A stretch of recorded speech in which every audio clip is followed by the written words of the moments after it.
ang dumagsana. Nakabalik na. Dagsana sa PTEX, RH15, Giselle Recaport. Come in, Giselle! Sa Jerry, nagsimula ng bumuhos dito sa Parañaque Integrated Terminal Exchange yung mga pasahero. Ngayong tapos na ang Pasko at salubong sa bagong taon.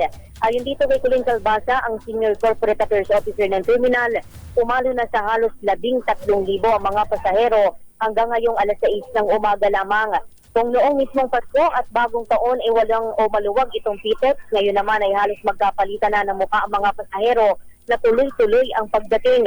Ayon sa ilang pasahero, partikular yung mga galing Bicol, wala pang masyadong traffic pauwi ng Kamaynilaan.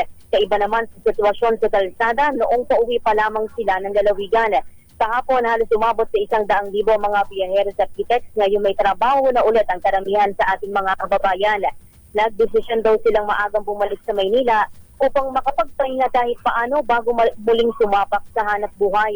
Inaasahan ang pinakapit ng mga magbabalik Metro Manila sa susunod na 2 araw dahil susulitin pa raw ng marami ang weekend para makasama naman yung kanilang pamilya. Pakinggan natin sa Jerry yung bahagi ng ilan nating mga panayam.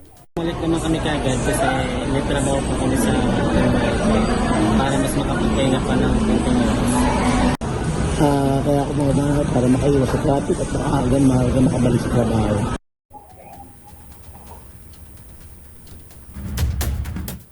Ito si Giselle Recaport para sa DZRH, una sa Pilipinas, una sa Pilipino. Thank you, Giselle!